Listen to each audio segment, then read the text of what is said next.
Well, good evening, everyone. That's a little light music just for you to get in the swing of things as it's time to go back to school. It's time to get ready to learn something, and parents learn, and children learn, and teachers learn, and everybody learns, and everybody's the better for it. So, we're talking about tonight how to prepare for a positive school year. And I've got some guests with us that are both school teachers. They're involved in the education system. And we're going to be talking to them so you can learn a few things about what's getting ready to happen with the school year starting. And we're getting ready to start with a school year that is got some things that may be questionable. You know, with COVID having been last year and messed up our school system, what's it going to be like now when we get ready to go in this new school year? There's still a lot of uncertainties. But I've got two beautiful women who are with me tonight who's going to share with you from what they know about what's going on in the school system. They have worked together, well, as they together, they've got many years of experience when you add it up, and they're going to be able to share with you. And I want you to participate if you have any questions about going back to school, maybe for your kids, your grandkids, your nieces, your nephews.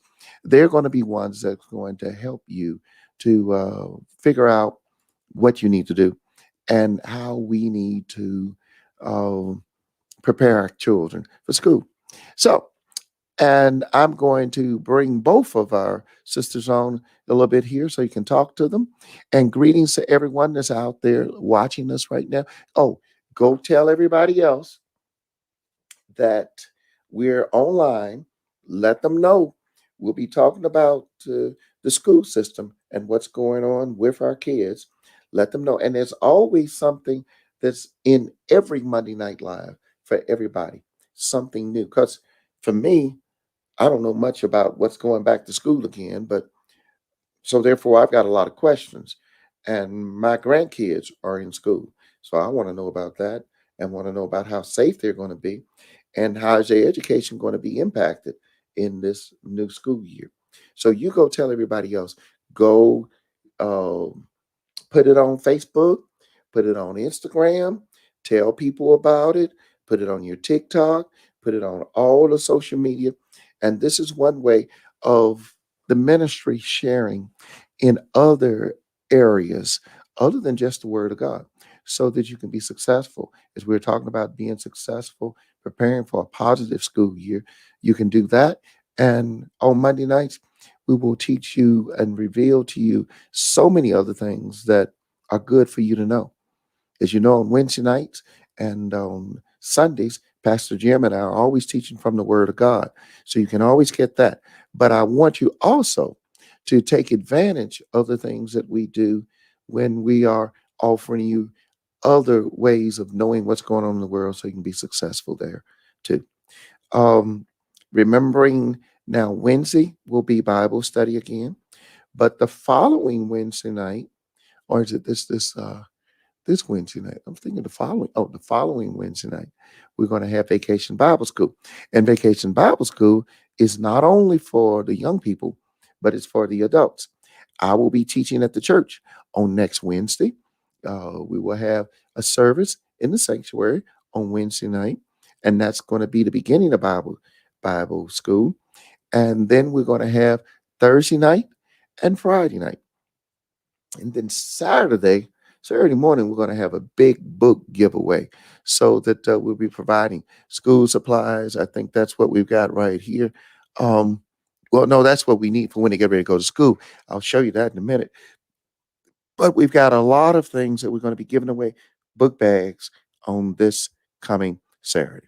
Okay, for all that in preparation for school, I'm going to bring in, first of all, Pastor Conaway's wife. Everybody knows her. You've seen her with him all the time, and she is with the school system. I'm going to bring her alongside with me right now, and that's Madeline Conway.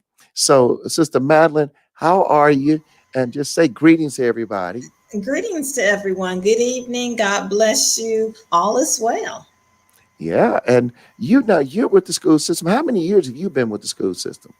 Well, I have been in different school systems, different states. Well, that's For, how many years has for that over been? 20 years, for over 20 years. So I've been Really? I've been in different capacities, from classroom teacher to special ed to, I started off as a substitute teacher. I've been working with children for a very long time. What, 20 years. What states were you involved with? What other states? Oklahoma, Georgia, and now Alabama. Oklahoma, Georgia, and Alabama. Well, I'm going to ask you this question. Where are you from then when you get those different locations? Well, I did a tour in the military, so that's how I ended up in Oklahoma. But I was raised in Ohio, in a small town, Lima, Ohio. My family moved back south when I was a teenager, and so I finished high school in Fairfield many Okay. moons ago. And so I did a brief tour in the military, in the Army, and it landed me at Fort Sill. And so at Fort Sill is where I finished my degree. I started That's in teaching. Oklahoma? Is that Fort Sill? Yes, Fort Okay. Sill, Lawton, Oklahoma, right. So And you're a veteran then. How many I years? am a veteran. I'm a war veteran. No, you don't look like you could have. No. I have been to war, Bishop. Oh, shoot. Yes, yes, And all this time, I'm thinking, you're dangerous, girl. You've been to war. You, you, yes, you actually. yes. Uh-huh. Where did you go? Where did they send you? During the Gulf War campaign, Uh huh. I went over to Saudi Arabia and Iraq. And what did you do? Did you teach the soldiers, or did you carry a gun? I was part of a quartermaster battalion, so that is supply. We supply the army. The army does not move without us. So in order for it does not. We supply everything they need, from fuel to meals, ammunition, everything. Wow. Okay. Mhm. Well, that's something I didn't know about you, and I don't know how many other people knew that you were in the military too, and so I guess that's good for the kids to know because you know how to handle the little rough kids when they Oh, come they're in. fascinated when I tell them I was a soldier. That's exactly. They straighten right up. Yes, ma'am. You don't look like soldier material. You look just too Oh, yeah, I'm pretty too. tough. I'm pretty Ah, tough. don't destroy my image of you because all the time I see you, you just seem so dainty and everything. Like if Oh, don't take my smallness for weakness. ooh, they're gonna let me know. Oh wow, I've learned a lot because you don't say much. Most of Yes. the time I see you're quiet, but then you're gonna tell me Mhm. the military and then tell me that y'all hear her say that. Don't take my smallness for weakness. Oh yeah. I guess you can't tell a book by its cover. I'm just That's looking, true. and we're talking to a school teacher here too. So, what do you do in the school system right now? So you've been Oklahoma, Georgia, and now Alabama. And what type of things do you do? I started off as a kindergarten teacher, Uh and I huh. loved it. Then I moved to Georgia and taught fourth grade. And so Hmm. here I'm working with special needs kids Okay. in the Vestavia school system.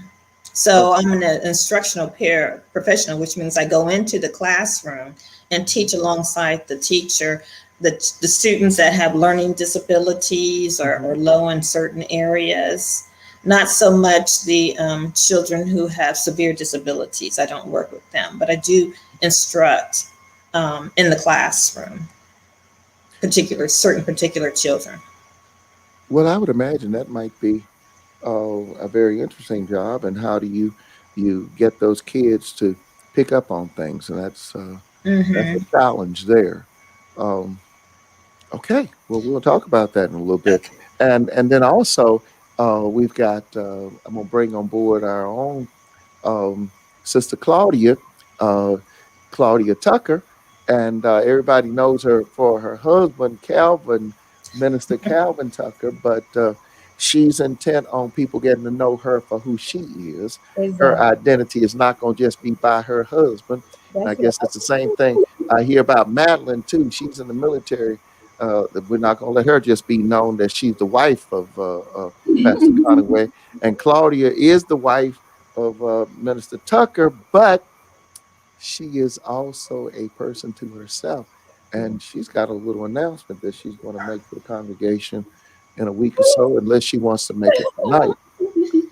You know, you, Claudia. But say hello to everybody, Claudia, and I give you Hi, liberty. family and friends. How you doing? I'm so No, happy to be here today. and you've been teaching how many years now? I'm going into my 23rd year. Oh, so and Madeline's got 20 years, so it's 23rd. So that's 43 years of teaching. We got experience right here Yeah. with both of you all. And have you always been in Birmingham or Alabama? I've been in Jefferson County, Bessemer, and now Birmingham City. Okay, so you've had three different places then too. Yes. Um, Jefferson County, I taught sixth grade reading. Hmm. And during that time, there was a mismanagement of money in Jefferson County. And Hmm. some of you may remember that, but the superintendent was let go because of that, along with the non tenured teachers. And I was one of those non tenured teachers. So you hadn't been there long enough, in other words, to get tenure. Right. Okay. And I left there and went to Bessemer. Did not put in an application, did not send a resume. It was all based on someone hearing about me, and they recommended that they hire me. And so that's what happened. I stayed in Bessemer for 14 years before moving on to Birmingham. Okay. All So right. I So, always taught fourth and fifth grade. I taught first grade for 2 years, and everything else has been fourth to fifth, and then that 1 year sixth grade. okay. Now, do you have any hidden secrets like Madeline? No hidden secrets. No. The only thing I can say is that I started when I started school. I went to be a nurse, not a teacher, Hmm. and it just did not fare well for me. I knew that I didn't want to be a nurse, and I figured it out after getting into my clinicals.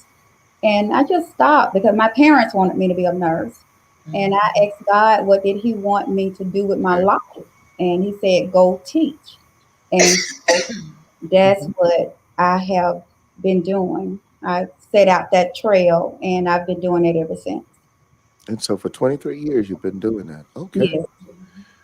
Well, we're getting ready to go back to school. Can you all, and I'll just try to get you all set up a discussion on last year and how we expect it to be different from last year. What are we expecting? And I will just ask Claudia if we just go ahead and do that, and then you all share back and forth. Okay. Last year, we cut school like I think it was like April or May or something like that, and March. and you can get if you need to get you some water there, Madeline. Go ahead and do that. I'll just I'll pull you out for just a minute so that and then we'll just talk to Claudia here. Okay. Um, but talk about last year, um, and that was a strain on everybody last year. I would think, Tim, that transition. Exactly. Um, you could say that no one was prepared for what was about to happen. Mhm. Uh, our students did not have devices. We didn't know which direction to go. The first shutdown, we basically just went and did what we needed to do. We knew that our students, most of them didn't have devices. And we didn't penalize them. Instead, we made packets for them. Parents had to come pick the packets up. After a few weeks, come pick up another packet. And some of our students we had that were able to log on to Google Classroom. We had class with them, and the rest of the students did packets. But it was a horrible time, and I'll say that because we didn't know which direction to go. The superintendent, they didn't know what to tell us to do with our students. We made sure we had weekly meetings. We had to set up where we could talk to parents and let the parents know, try to ease their mind. We had a lot of Zoom meetings with our parents to try to help ease their mind as to what was going on, what they should expect. And a lot of parents just said, look, I don't know how to teach my child. I need some help. And so it was a trying time during that time. We didn't really penalize our students as far as their grades. We basically took what they already had and used that to give them their final grade for that particular year. Okay. I'm gonna bring Sister Madeline right back in here. Okay. And Sister Madeline, you heard we were talking about how things went down last year. It was a difficult time, I would imagine. Was it? Did you find it the same way in what you were doing? No, in Vestavia's school system, everything was very organized. They had all the resources the children needed. We had all the parents come and pick up Chromebooks. So each child had a Chromebook, each child had a charger. For our special needs kids, we still did Zoom calls, and we had it organized where we had different teachers and things that were on board with the students, with the parents. And so, and Vestavia is a very affluent school system. So they had parents who organized, had community meetings, and they got together and they were like, okay, we have a group of kids at my house. And so the parents, a lot of the parents, the mothers at Vestavia, they don't work. And so they were able to take in groups of neighborhood kids and rotate learning. So there was not a big problem. No, everything was well organized. Okay, I kind of want to check that out a little bit compared to Jefferson County schools. I Mhm. I I'm challenged by that, and your words were very clear. Oh no, it was very organized. And then Claudia, you said, uh, because Well, that concerns me. I want our school systems. I don't want to. That bothers me. Uh, right. And Mhm. even when we started back, that was when they did not have the devices. But when we started back for the new school year, 2021, the school set up something through the State Department and were able to get the students Dell mhm. computers, and we got the hotspots and things of that nature. But however, there still was a shortage of devices where students had to wait to get their device, and some of us we still ended up making packets for our students. And Lord bless the special needs. They didn't. They parents, some of their parents didn't wasn't able to even sign them on at all for school. So it Mm. was a very difficult time. And needless to say, we were not as organized as we should have been. Let me Now, ask, let me ask this question. Sister Madeline just said a minute ago, the parents were engaged in Vestavia. She said they're very affluent, and a lot of them don't work. I'm going to ask this question, both of you all. Parental involvement as far as school system, does that really make a difference in the type of teaching that, I mean, and what happens with those students? Both of y'all, can you comment on that? Madeline, you want to say something about that? Because I you brought have it up. worked because I've worked in so many different school systems over the years in Hmm. different states, everything from Title One schools on up to the affluent. I can tell you, parent engagement is huge.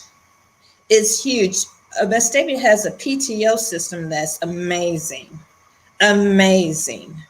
And The so PTL, parents, teachers, what do they call it?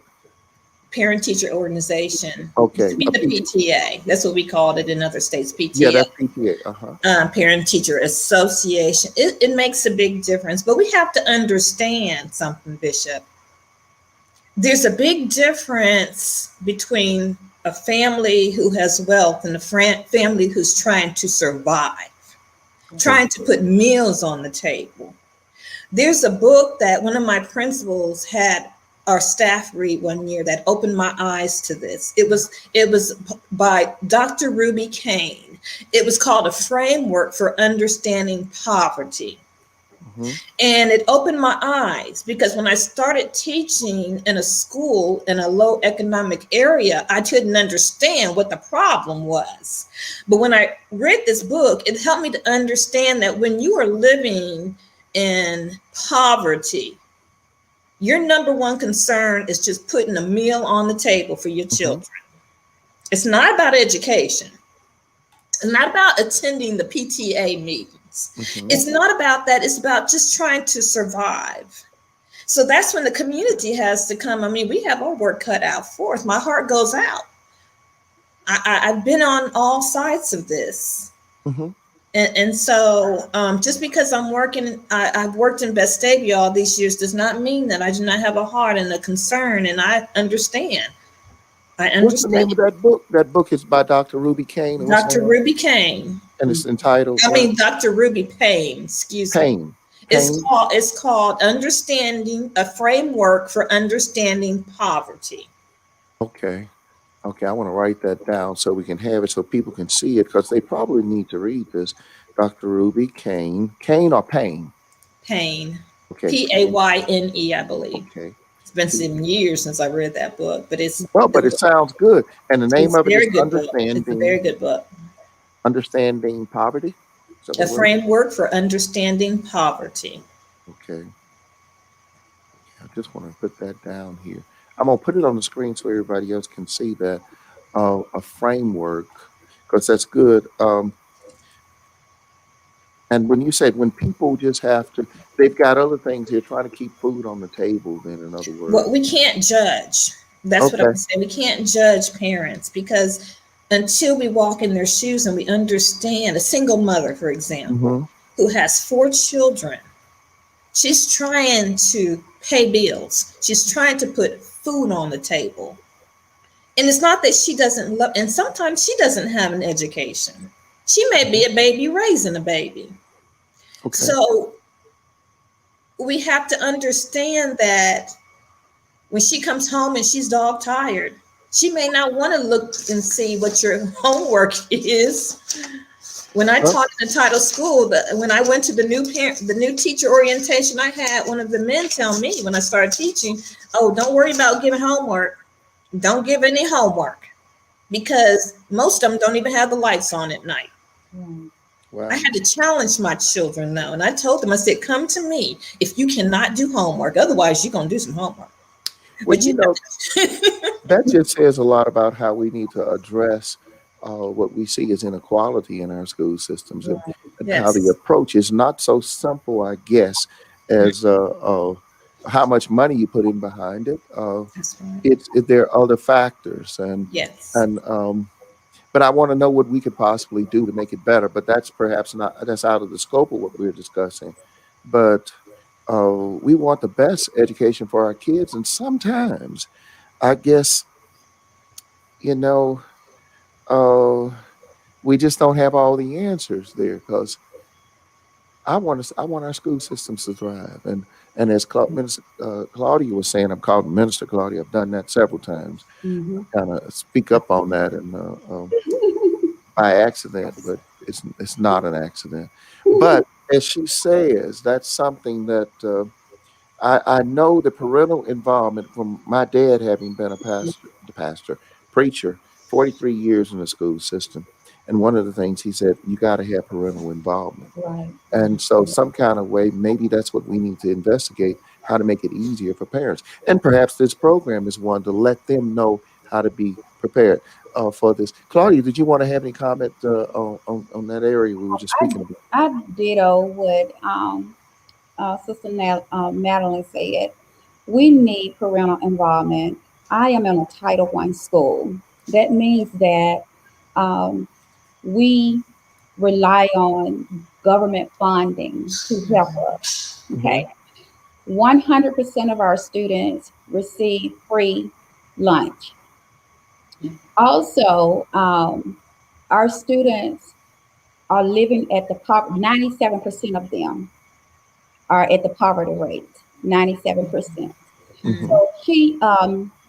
So Sister Madeline is very correct.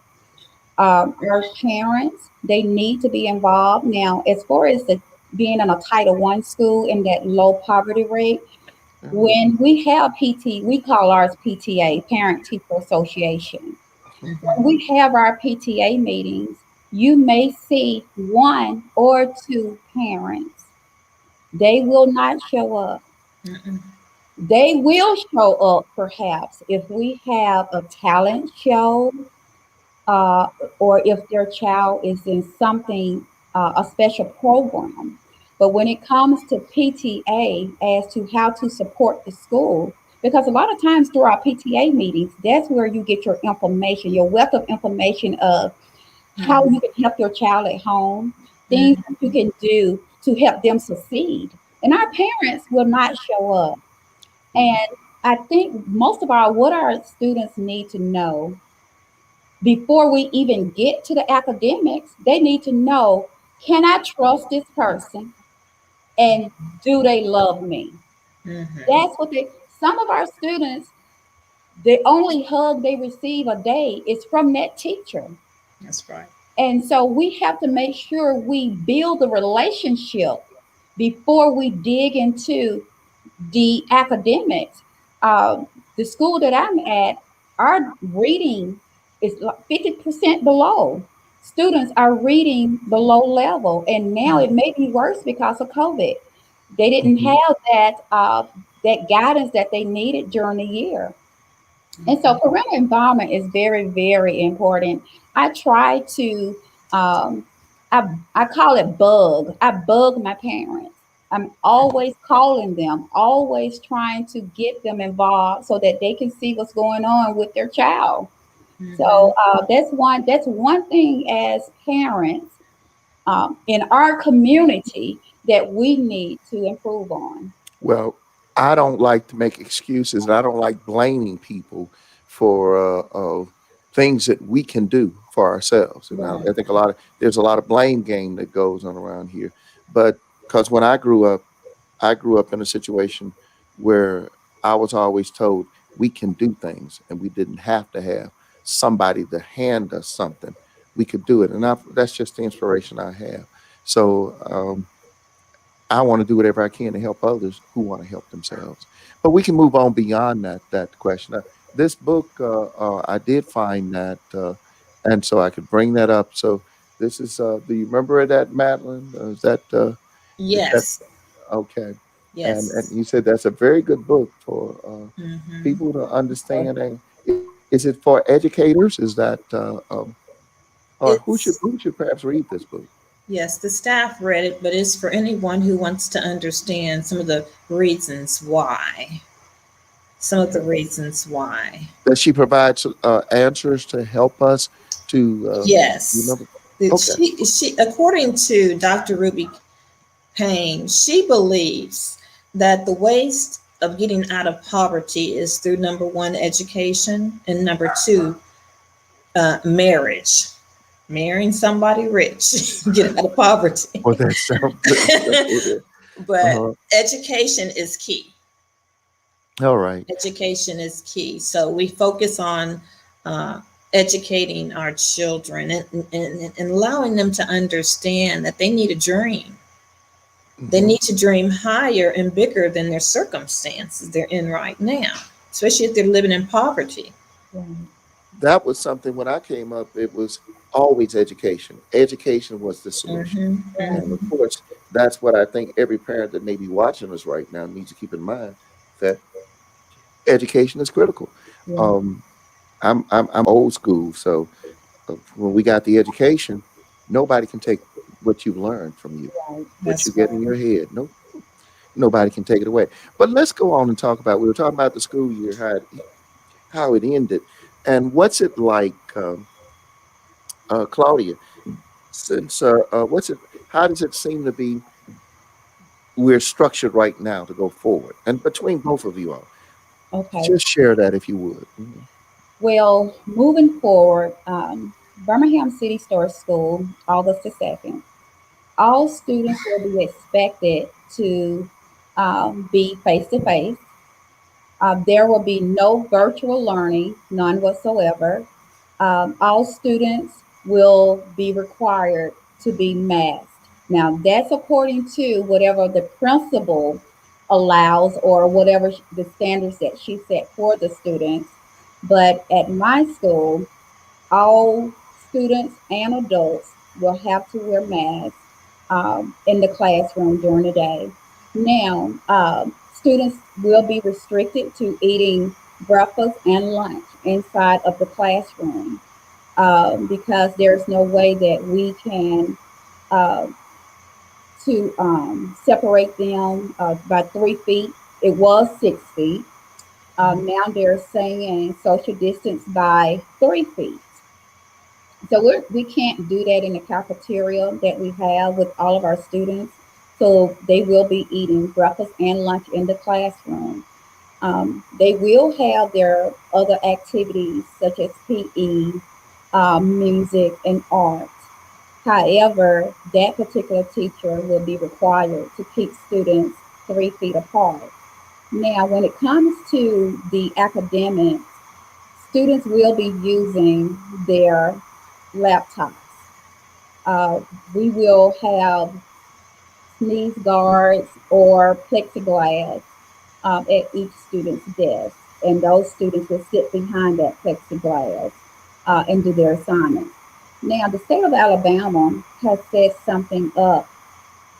We call it Power School. We have Power School, and we're going to actually have to chart our students and their seats. We're going to have to put them in assigned seats. So, in case anyone happens to become positive with COVID, then we would know where that child sits and who sits around that child. So, there are a lot of changes that are coming up for this upcoming school year.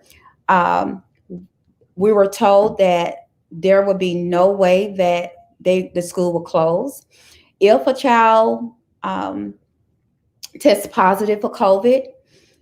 If they have to remove that child, they will remove the children around that child who have come in contact with them, or remove the entire class and close that classroom down along with the teacher. And at that point, those students will have class from home. But basically, the school year, we're going into the school year just like a normal school year. There's no limit on the number of students that will be in the classroom. So, for us, we know I may have up to 25 students in my classroom, and it's up to me to figure out how those students can be um, social distance by 3 feet. So it's going to be a trying time, but if we can just show the importance of wearing the mask, making sure everyone follows protocol, all students are to have their own supplies, no sharing, um, no grouping together. So if we could do that, then it will enable us to make sure that we are safe, keeping all our students safe from COVID. So it's going to be different, but Hmm. going back as a normal school year. Well, how about this, Madeline? How about is that kind of similar to the instructions that you all have? Are there differences? What are they? Well, when the kids came back in January, all those things were put in place.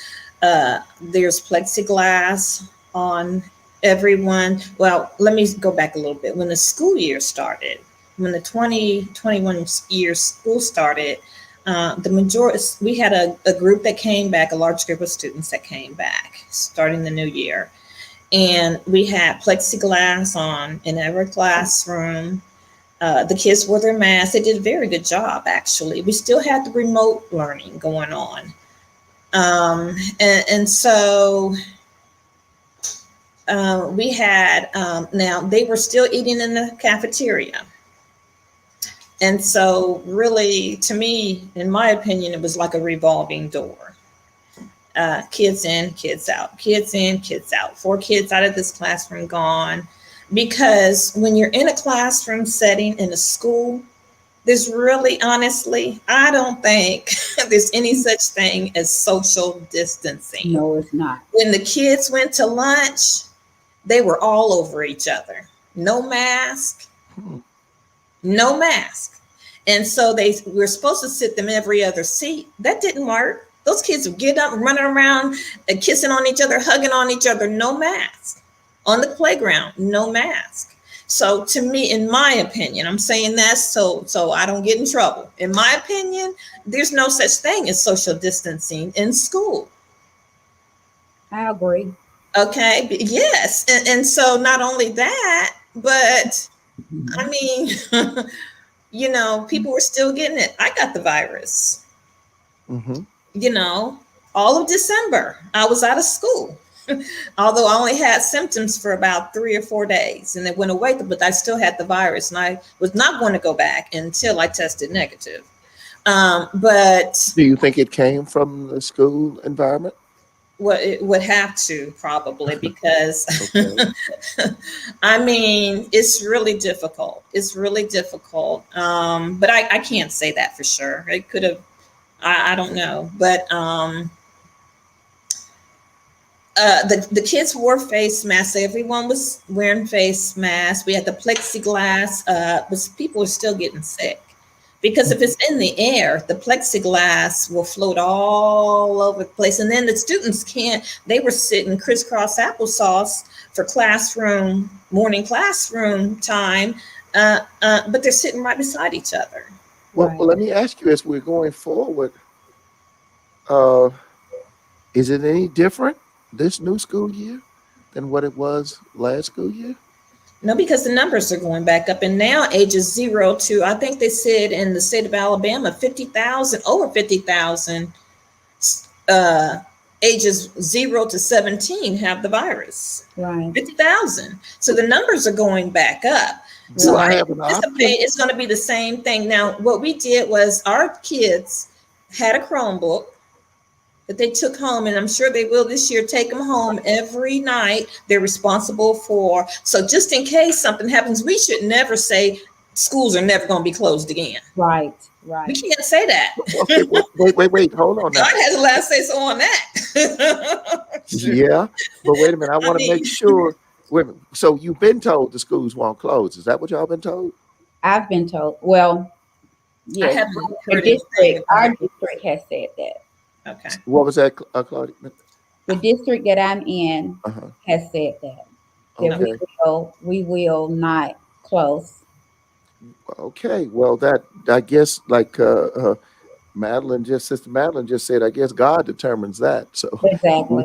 we don't know what's going to happen. That's Um, between now, help me, both of you all. Between remote learning and in classroom learning, is one better than the other? Are they comparable? What do you all think? Both of you all. it. What? Go ahead, Well, Claudia. well, there is nothing that can replace face-to-face learning. Hmm. Now, Agree, madam. Okay. during the time of COVID and being out of school, being back in, and all of that, our students' parents had a choice. They could come face to face or they can remain remote. Hmm. However, the teachers did not have a choice of how anything was done. So I taught face to face and remote students at the same time. And it was very, very frustrating as to trying to get the remote students to understand the concept of what I was doing or to even write on the board. I had to come up with new ideals to make Hmm. sure that those students gained the knowledge that they needed because they were at home. And so I would say face to face is the best way for our students. You agree? Absolutely. And can I piggyback off of her? Sure. It's definitely the best way. And I tell you why. See, you have to understand how children learn. Right. You have different learning styles. For example, I'll take myself for example. I am a visual tactile kinesthetic learner. Hmm. I'm not an auditory learner. You can talk to me till I'm blue. You're blue in the face, and a lot of what you say, I'm going to capture, but I'm not going to capture. But if you if you give me a pencil and you show me something, I got it. Mm-hmm. I can catch it through my eyesight, through my visual, more than I can my hearing. So for a student that's tactile learner or visual learn, not so much a visual learner, but if they're a kinesthetic learner, they need to write, they need to move, they need to do. Right. So you can talk all you want through a screen to them, and it's going to be like wonk, wonk, wonk, wonk. Mm-hmm. Exactly. Okay. So you have different kids have different learning styles. So the best way, what about a child who's doing math and they need manipulatives or Right. they need it? It's always better to be in person. And parents may not have, like Claudia said, some parents, I don't know how to teach my child. I don't know how to teach them that. Just think about a fourth grade parent, a parent of a fourth grader or a fifth grader that are doing algebra, a sixth grade Right. doing algebra. Algebra, I don't even know how to do division. You see what I'm saying? So Yeah. they really need that one-on-one help. You just can't, you just can't beat it. But what are we going to do if we're seeing a rise in COVID cases now, and they're seeing because people are not getting vaccinated and all, and that doesn't look like that's getting any better because people are stubborn, um, Mhm. and it just looks. It's a very challenging year. It looks like. What about if I did not want my kid to go to school? What are y'all going to tell me now? Because I know here I am. I'm thinking. Well, I don't want them in school where, and you tell them you got the plexiglass. You just said all the stuff gonna fly all around there. They hugging on one another. What if I don't want my kid to go to school? Can I keep remote learning? Can I go to my school and say I want to keep my kid at home? Can y'all do something? What options are there? No. No, the only other option would be to enroll your child in homeschooling or So the you're free telling me I don't, Madeline, do you concur with that? I don't have an option. If I was in the Vestavia school system, my kids got to go to school. I think the parents would put up a big stink about it and the school would listen. I don't think some of them may homeschool their children. Like I said, a lot of the mothers don't work. Some of the mothers don't work. Yeah, but I don't have that option. I'm not. They find a way. But what about a mother who has to work? right, That's what I'm They talking can about. I'm homeschool thinking, their child and work too. right. well, that's what I'm thinking. They don't have the option. But you're They don't going to have tell me now my kids still got to go to school and run the risk of getting COVID, bringing it home, getting me sick, and but they Right. still got to go to school. No option now. That's the way it is. That's right. The only other option is to Yeah. enroll them in the free online homeschool program. Oh, wait. Tell me about that. There is a free online Yes, homeschool pro. yes. Well, tell us a little bit about that, if you would. It's a program that parents can use to uh, help further their students' Mhm. education. It's completely free, and all they have to do is click on the link, sign their child up, and that's it. They Well, can you go. see, we got one up. You see what's on the screen right Yes, now? yes, Uh, are you familiar with both of you? Either one of you are familiar with either one of these alternatives, traditional schooling? yes. I've heard of them. My only thing is the parents have to be disciplined enough to make sure the children are doing this. And they have to have some kind of knowledge themselves. Exactly. Okay. You can't expect a child to log into a program and do it all on their own. Right, right, They won't do it. right. They won't do it. And And So yeah, if I don't want my kid going to school, then those are the alternative methods. But I'm going to have to become involved in that's right. their education exactly, process, Hmm. exactly. and that puts me if I am not if I'm a single parent, that's going to make it hard for me then. That's Right. right. And then So, it's going to make it hard. I got to make a choice now about my right, child's health and right. going to school, and the school system. Well, what if I don't like it at all? Who do I go to? The board? Is that where I go? To right? Yeah, you contact the Board of Ed. uh, Hmm. someone in student services, or someone, or either the superintendent or the board member that's over your district. Okay. Yes, you can contact them and have tell them your concerns, and I would put it in writing, of course, Okay. what you're not satisfied with. But if you you can always start also with the local, and that's contacting the school principal and follow those steps. Madeline, would it be the same in Vestavia? Is that what would be for every school system? Go to the school, then go to the board and talk to them and Right, voice go to the our principal. You difference. start with the principal and then go to the board. But Right. my concern is this, Bishop Lowe, because I understand that, and please correct me if I'm wrong, that when remote learning started, some students didn't log in, didn't go to class at all. Over 5,000 students didn't receive any kind of instruction. Now that's alarming Right. because you don't want to put parents in the situation where their children aren't being educated at all, Right. Mhm. and And then they fall further behind. The What happens to the graduation? I mean, you have all these kids with no education, juniors, seniors in high school, no education. I mean, that's alarming. Of course it exactly. is. Be a But lot of that kids on the street.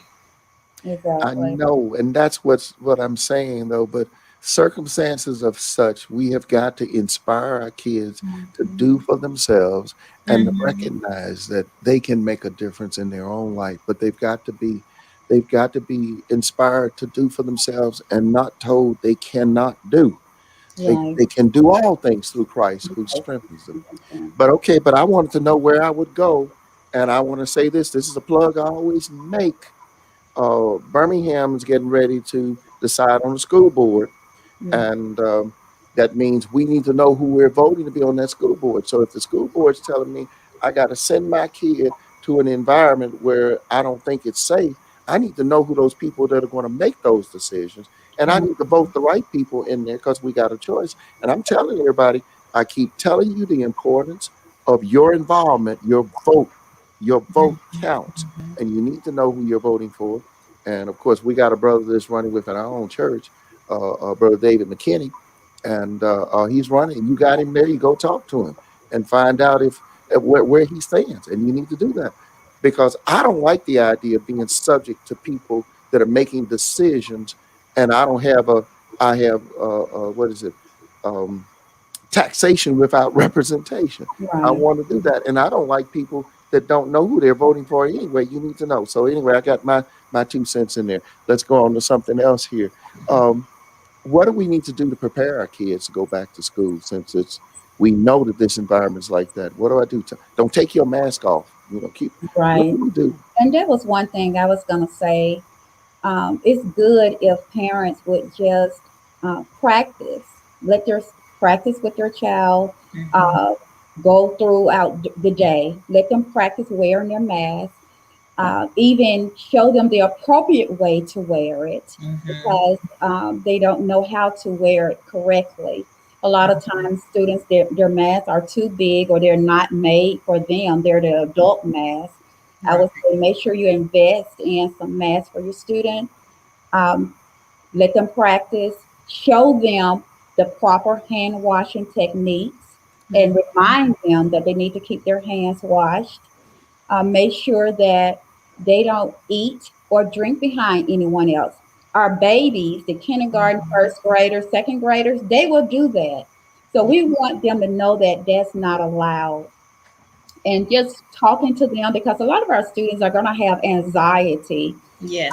coming back to school from uh, being out for so long in the midst of COVID. So just talk to them, reassure them that they're going to be safe. We're going to do our best, exactly, to make sure that they're safe. Purchase whatever items you need to purchase. Your children's own personal hand sanitizer, Kleenex, uh, the water bottle, because not drink, water fountains are off. The Right. paper glass, leaves, guard, those are good. Lights are wipes. Get that and add that to your child's supply list just to ensure that they are safe. You want to talk to them and time again, and it is not too late to start that. But basically, having them to practice wearing that mask for an amount of time during the day because they're gonna have to wear it. Well, now that's one thing I do want to ask about. Now, notice how I'm wearing my mask right now. Right. Mhm. I see a lot of people that wear masks like this. Do Yeah. we want to instruct them on what's the proper way to wear the mask The proper way is to pull it up completely over your nose with no gaps. with Over no your gap? nose. With no gaps. So Pull it up. a wire that is there, a Okay, wire, and you're gonna bend that wire down to fit your nose and your face. Mhm. right here, break Yes. it down. And Okay, so yes, but now don't I notice a lot of people? They're always like this. right. Yes, And adults too. right. Yes, and that's incorrect. Okay, so this is It's it. Well, correct. let make sure that everybody knows that this is in.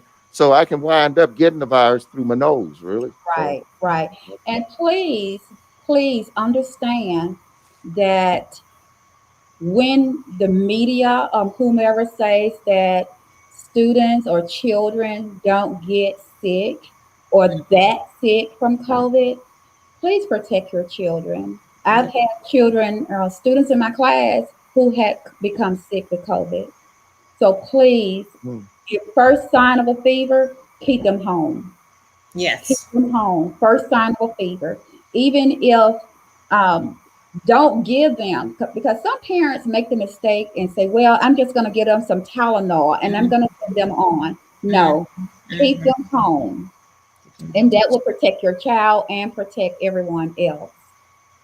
Well, for Yes. someone that's had COVID, I know it's serious. It's not Yes, it anything to play with, is. and a lot It of is. people are saying, well, they don't want to get a vaccination; they'd rather run the risk of getting COVID, since not that many getting COVID is like having a cold or a flu. Is Right. not the same. Depends on what your body makeup is. We need to be careful about it. Madeline, any words you want to say in regards? Did she include most of everything, or was there anything you'd like to share with? Yes, she was very thorough. Right now is the time to start taking your child through the routine of getting them back with the routine, because when school starts, it's going to be on.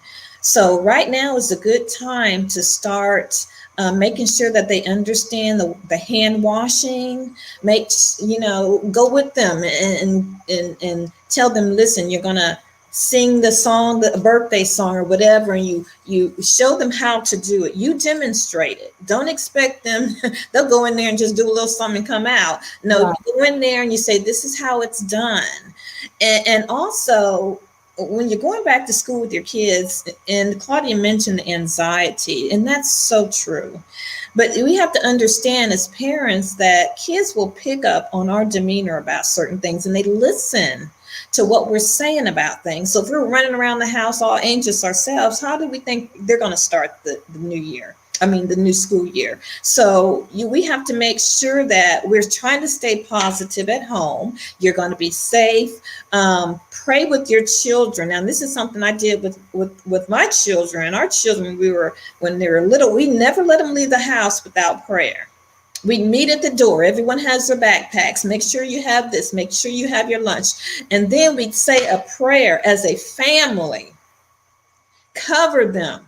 Right. Confess the word over them before you send them out into that world. And so there's so many things that we need to parents need to know, because sometimes in the morning it's the busiest time of the day.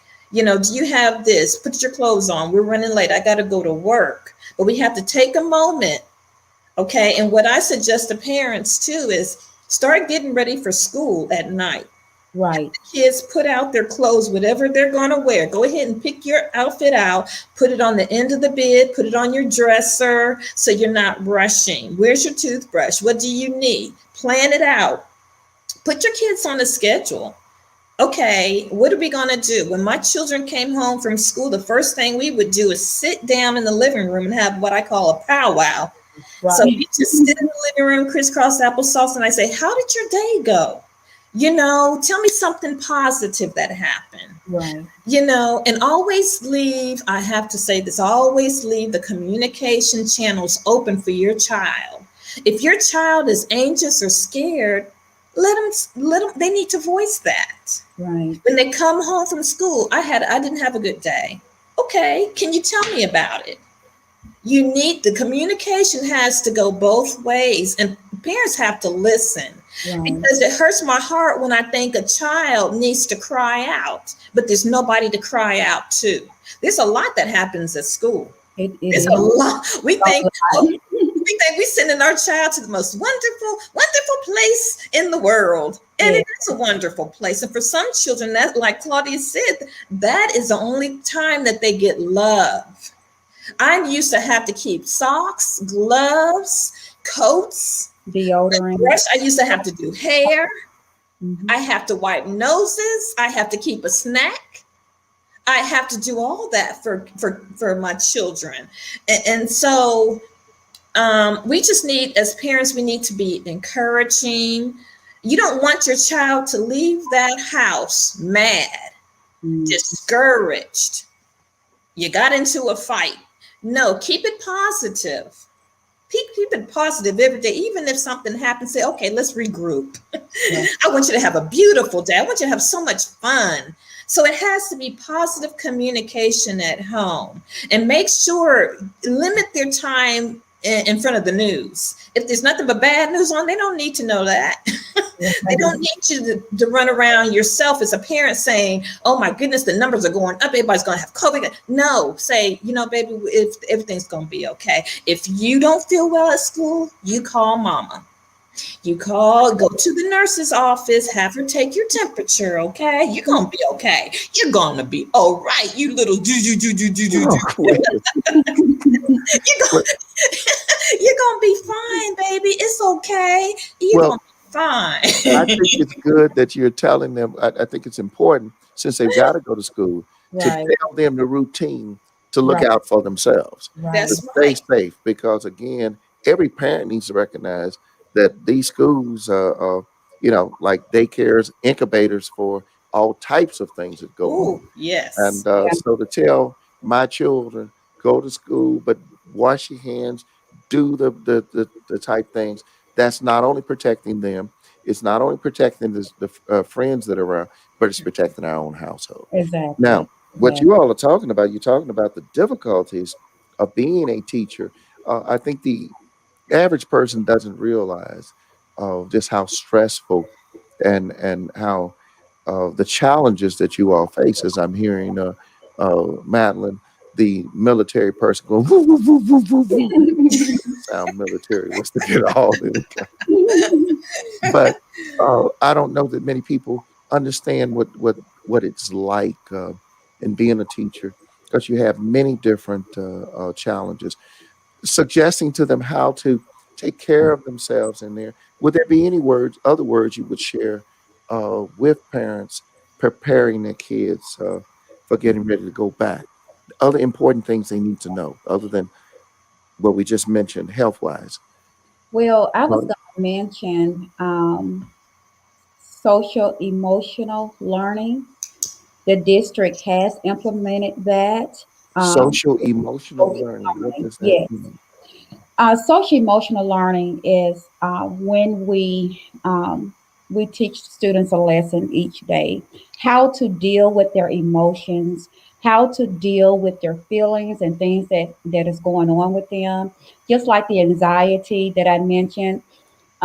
There's going to probably be a social emotional learning lesson to address that. And so we try to make sure we address the needs of our students through social emotional learning. We do have a department, social emotional learning department, to also help our students when they're having issues such as that. So parents can be assured that not only if their support as far as their children's mental health, emotions, and those things of that nature, we're addressing those needs as well in the classroom. Well, are you aware Madeline, do you all have that thing too? Social emotional? I haven't heard Okay. And at well, this how time. does that work? I mean, talk to me about that. Well, basically, um, for example, I may, when they come in the mornings during while they're eating their breakfast, I would start a lesson. Say I may want to do a lesson on bullying, okay? And we go through a video. We go through examples of bullying. That was bullying. That wasn't bullying. We go through those examples. Students have an opportunity to participate in discourse. That means that they get a chance to communicate during that time as well, and how to spot a bully, what to do, who to go to, the Mm-hmm. steps that you need to take if you feel that you are being bullied. That's part of social emotional learning. Mm-hmm. Something else that's a part of social emotional learning, a child that feels that they don't have anybody, or nobody likes me, I don't have any friends. So we make sure that students know that you do have friends. Mm-hmm. This is the way that you go about making friends. This is the way you attract friends. Follow these steps. So those are the type of things that we're doing with social emotional learning, just trying to teach the whole child Yeah. and just the academics involved. Academics are very important, don't get me wrong. However, if we don't address the emotional part of our students, and Mm-hmm. we don't make sure that they are okay as far as, have you eaten? Do you need to go to the restroom? You need water, you need soap, things of that nature, things that we deal with on a daily basis. Then once we get those things out the way, that child is ready to learn. And that Mm-hmm. child knows that my teacher loves me. The school cares about me. And Right. I'm going to do my best in this classroom and do what they ask me to do. Mm-hmm. Well, And, and a lot of that happens through our counselors. We have two counselors at Yeah. the school, and so they go from class to class and they teach lessons like that that address different topics on that social emotional realm. what about if the kid's not feeling well? Um, do we have are there nurses in these schools nowadays, or how do you know? What are you all checking? Do you check the kid's temperature, and you say if they don't feel well? How do we know that the kid may have COVID, and he's just spreading it around with everybody? Because some the parents may send them not knowing it. That's true. And a lot of times we don't know. We do not check. Last year we did not check any temperatures. No, we did We not check. didn't. We didn't check temperatures. Now, if the student came in and they had a runny nose or something was going on, or they said I'm not feeling well, immediately we send them to the nurse. We had what we call an isolation room. We send them to the room, and then the nurse would come in and she would check. Do you have a nurse We at had a each school? designated. Yeah, we have a nurse. Every Yeah, school. What about that, Claudia? Do you all have it in the Jefferson County school system? Birmingham City, you mean? Well, which one are you in? I'm in Birmingham City. Birmingham City. Do you? What Right. about nurses? How do we? What do we do Not there? every school have a nurse. mm-mm. No. So Okay, schools share nurses. and Vestavia does. Every Uh, school has a nurse. cool. Uh, and then I've heard these things. I don't know how true it is. So I'm gonna let every parent out there know. And I don't know how true this is. I've heard it before that we are top heavy in administration as far as our school system is concerned. And Claudia, maybe you don't want to say nothing. I can say it. They Mhm. can't mess with me. You work for the school system, but they're top heavy, and it's the big shots that get all paid the money. We need to have nurses in our schools. We need to have, and Yes. in our teachers, we need to recognize what our teachers are going through. Do we need so much administration? Don't we need more teachers? The teachers are on the out. They're out there in the trenches where all these kids are coming in there, and their health is at risk in doing this. To say that the school will not close, I think parents, you need to get involved. We need to make sure that we have the right people making decisions of what's going to happen with our children. That's just my way of looking at things. I don't care about politics. Politics is what screwed everything up, and people run blindly behind a political party and not realizing what's going on is the problem on the streets. What do we do? And you got one school system over there got nurses, and you got another school system over here, and we got professors and we got people making money, but we don't have nurses at a time like this. Okay. Okay, y'all didn't have to say nothing. That's my tirade I go off on because y'all both are subject to people rebuking you and getting Well, mad. They can't mess well, with me. Bishop Lowe, I was just shocked when I heard that some schools in Alabama didn't have nurses. I was shocked. I did not know that until this past school year when I saw it on the news. I Hmm. can't imagine how are the kids getting their medication, or some kids need to be on, maybe they're not on medication, they need to be. But I know if you have allergies or you have, they need nurses at schools. That should be a priority. Well, Well, they not if you got to pay the assistant superintendent, the superintendent, the administrators, the secretaries, and all them. Money won't get down to you guys who are the foot soldiers of doing this. Okay. And then what about student teacher relation ratio? Claudia, you said you got how many kids you'll probably have in your class, and you just don't comment on it just because I don't want you in no trouble. Because I'm gonna ask Madeline how many she got in her class too. Let's see if they're the same.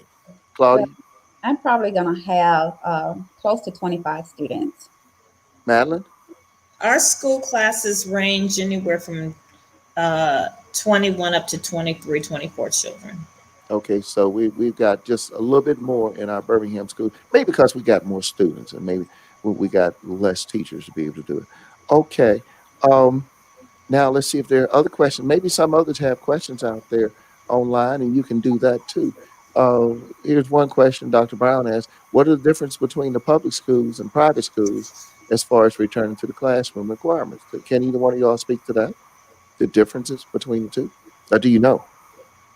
Well, as far as the private schools, I do know that a lot of the private schools they did not close their schools. Some of them did, some of them didn't. Especially those because they're smaller class sizes. Their classes are smaller anyway, so they didn't have a problem with their students social distancing or anything of to that nature. But I don't know the direct differences as far as this upcoming school year. But I do know this past school year, a lot of the private schools they did close, and then we had some that did not close, and a lot of this, as far as the charter schools as well, a lot of them they kept going. They did not close down, and so a lot of the public school um, parents they pulled their students out to go to the charter schools because the charter schools did not close down. So they could keep the education going on and went to the charter schools. Right. Um, okay, okay. Madeline, any comment? Do you know any other differences between the private and public schools? I don't. I just know when you pay for a school and you lose your job, chances are the private school is going to suffer too a little bit more because you have to pay for private schools. Right. And so when COVID hit, a lot of people lost their jobs. Right. Hmm. So I imagine that they suffered a little bit too. I just think we just all suffered all the way around a little bit. I It think, really shook things up. well, I think that's also a sign the Lord lets us know that when the plague comes, there is usually, from the scriptural standpoint, it has something to do with God's attitude towards the people, of That's which I don't think that sometimes we see clergy standing in the ground to say that especially if clergy of one political persuasion, they won't speak out against whatever their party says. I don't care. I just want to do what God says. We got another one. Since Michelle said will miss school days for that reason be counted against their attendance when they shut it down. If they shut down a school, that doesn't count against. I Now, don't know. well, I could speak to that based on the past experience. Students who did not sign in at all were required to attend the summer school program. Hmm. Didn't sign in at all on, what do you mean? on Zoom for class. On Zoom for Did class. not Okay. show up, did not show up face to face, and did not sign on for Zoom. That means that, and that goes back to what Madeline was saying, some students missed an entire year. Well, there were first and second graders who had not been in school at all the entire year. Hmm. And to make up for that, they attended the 20-day summer school program. So therefore, I could say yes, their attendance did count against them if they did not show up.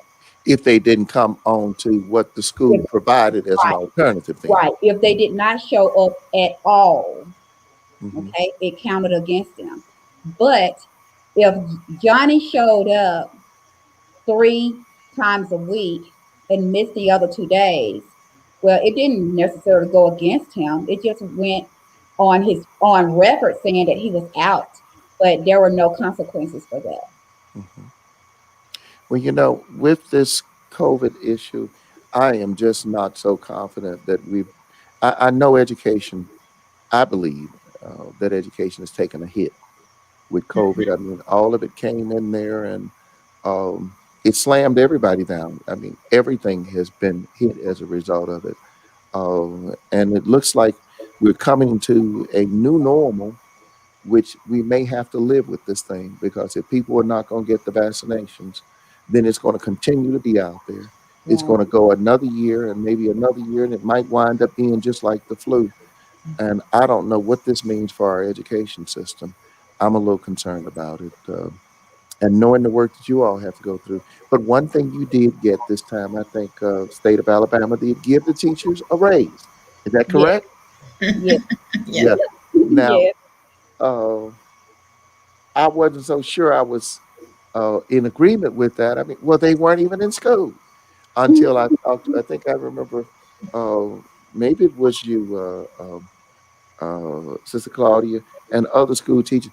Y'all still had to prepare work for those kids. And I think people need to know that too. Um, Though it was shut down, share right, with them that the kids didn't necessarily go to school, and Sister Madeline thinks the same with you. Y'all still had to prepare as if there was school going on. Am I correct? right. Yeah. Hmm. That's And correct. We had school every day except for there were one day for professional development. We had school. when you say we had school, what's that mean? That means every teacher were to be signed on to Zoom with their students. I don't care if 3 showed up. You had school. So the teachers were still working, Right. even if the kids didn't show up. We were held accountable for it. And the accountability system is where our principal, administrator, superintendent, whoever, they can pop in on your Zoom like that. They had rights to do that just to make sure that we were doing what we were supposed to do.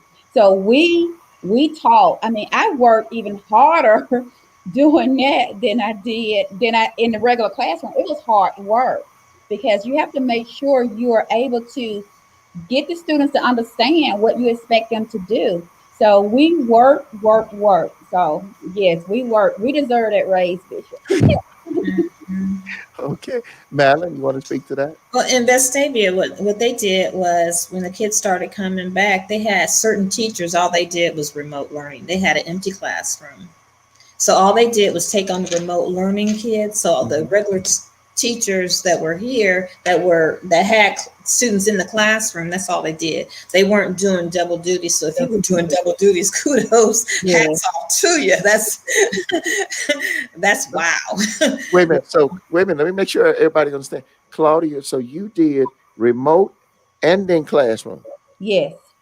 And over at Vestavia, though, they had you either did remote or you did classroom, one or the other, right? We had some teachers that were their classrooms were completely empty, and that's all they did was work with remote. But they had like 2 or 3 class, groups of kids. They had a Mhm. lot of kids, but yeah, no, mm-mm. But That every teacher kept working. I think that's people need to know too that the teachers. I mean, because my thoughts were hey, school's out. So what the teachers doing? Why are we paying them to do nothing? Right. Oh yeah, they were still, yeah, everybody was still So working. we were Everybody still was still, working, still hmm working. We still had working. our the agenda for the day. We from 7:45 till 12 o'clock. We taught, and everything after that were meetings, um, lesson planning. So we were held accountable for it. Okay. Mhm. Well, I want everybody to be aware of the fact that because I've learned in having these programs like this, I've learned that even where I thought sometimes thinking about the job of teaching, knowing my father did it, but I think back in his day, I feel like it might have been easier.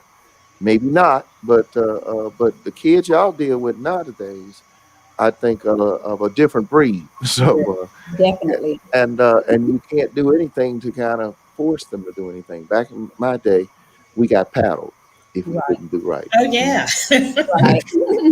And I think all y'all can do is just give a mean mug look, and that's Yes, about it. And the kids know Go that. sign the oops book. yeah. Do what? What is it? Go sign the oops book.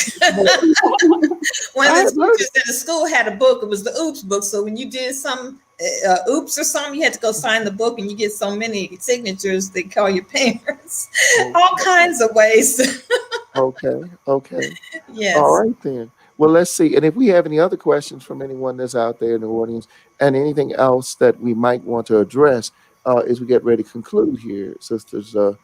Madeline, look like you got a There's comment. there's one thing I want to encourage parents Please. to, and I'm thinking about what Sister Tucker said about the summer enrichment program. It's hard to jam pack a whole year into Right. a summer. Yeah, you said So 20 days, and that all it was? 20 days. That's that's 20 it. it. days doesn't work for me. It just doesn't. Summer school No, never really worked to equal 9 months of school. right. So what we have to realize too, and I believe the churches need to get involved Hmm. Right. because these kids are going to need some tutoring. They're Hmm. going to need some help because a lot of them are far behind. And so I personally believe that the churches are going to have to step up and help any way that we can. If we can do some enrichment programs, some tutoring, we're going to have to help our children in our communities. Right. They're behind, way And behind. so everybody is by. That's just not any one school district. I think COVID knocked everybody behind. Correct. Yes, it did. Yes. Hmm And we have to think in terms of these are the kids that are one day going to be running the power systems, the waterworks, and the grid that we have. They're going to be the ones working in the hospitals, and that lack that we've got here is going to affect us. Right. Yes. And Sister Madeline suggesting that the churches do things. You said like tutoring programs, and what else? Sister Madeline, anything else? Well, I have always believed, and when I lived in Oklahoma, they had the school system there had what they call parent university, where the parents were educated on how to work with their children. Hmm. They were educated, but of course, that if they won't come to PTA, they might not come to that. But we have to find a way to help our parents so that they can help their children, Right. because parents are your child's first teacher. Right. Unfortunately, because of the society and the world we live in, the family has gotten just out of whack. And so you have a lot of young mothers um, that are babes themselves. They may not have education. Right. And so we really have our work cut out for us. Right. And And what? just to piggyback for a minute on what you just said, Madeline. Yes, we have a lot of young people raising babies, but you also have grandmama, great grandmama, Yes. trying to raise these children as well because their Yes. parent is absent or incarcerated or have lost custody of the children. We Yes. got a lot of dynamics Yes. affecting our children this day and time. Mhm. 4 million grandparents in the United States are raising their grandchildren. 4 million. 4 million. Okay. Well, Yes. I guess that's another issue that we have to speak to look to. All right. Any concluding remarks, Madeline, or anything else? And I'm gonna turn to you first, and then we'll go to Claudia.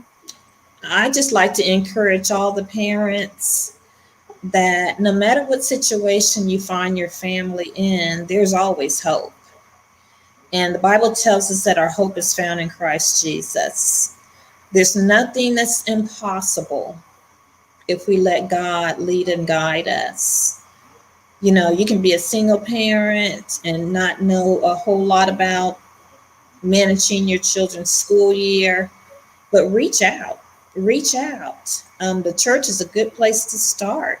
Amen. There's lots of help out there. There's tutors, there's people who will come alongside you and love you and your children. So just be encouraged. It's going to be a great year. We're going to get through it, but we have to get through it together. Amen. And I would conclude by saying, just want to encourage the parents, go through those steps of speaking with your children, helping them to practice with their masks, talking to them about hand washing.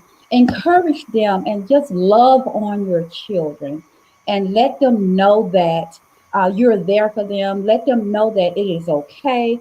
Let them know that you support not only what them, but you support their teachers, you support their school. And so that Yes. the anxiety that they're having will ease. And as we do that, and let's remember, I have a saying that says, education breeds education. If Hmm. education is important to that parent, education is going to be important to that child. So, Amen. parents, let your children know how important education is.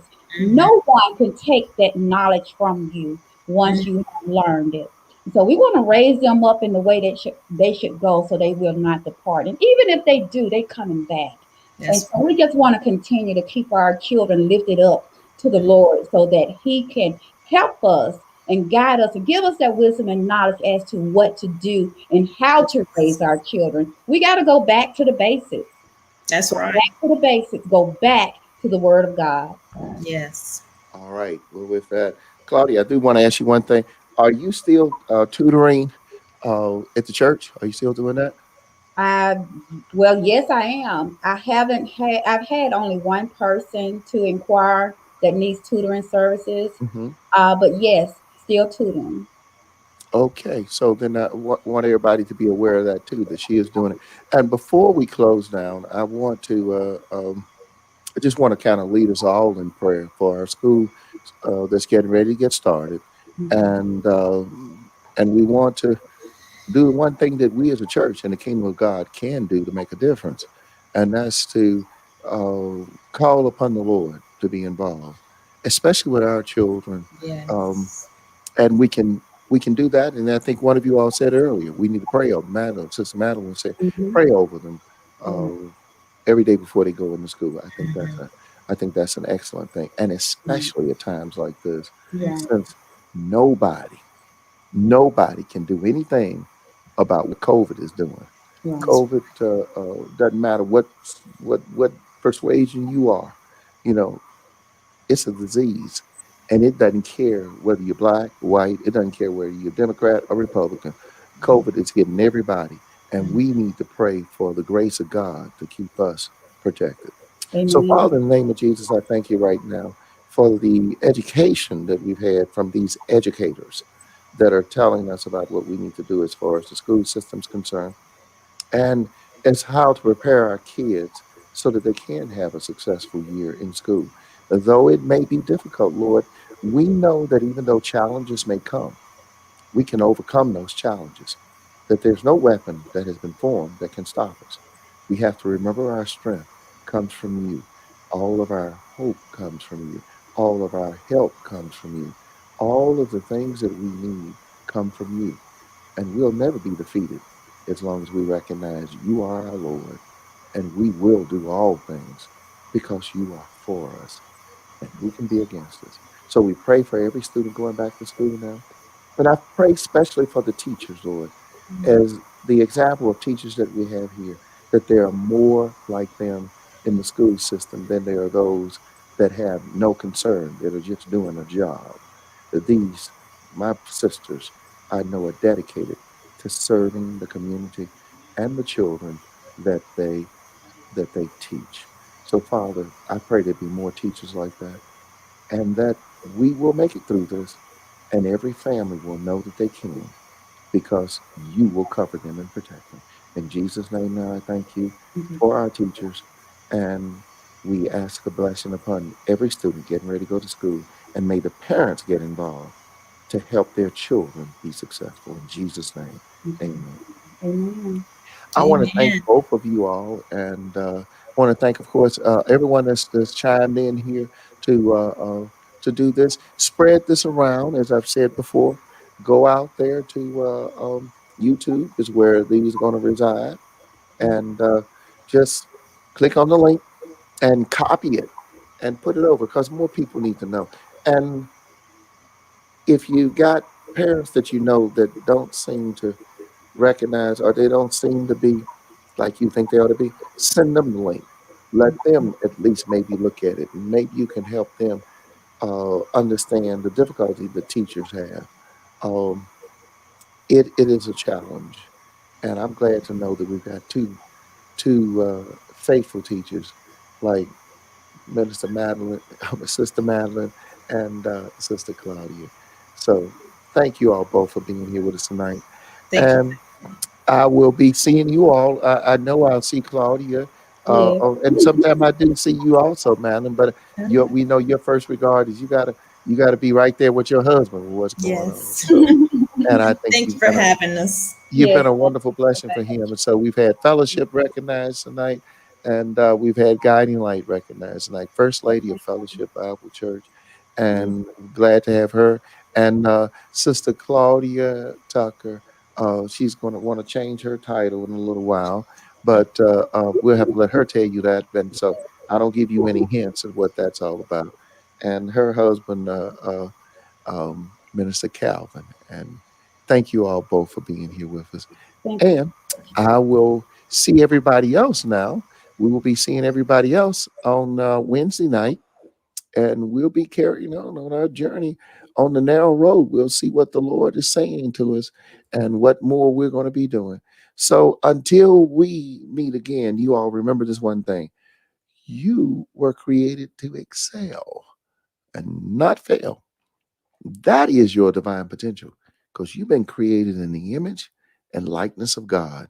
See yourself as a child of God, and your triumph will be secured. God bless you all. We will see you Wednesday.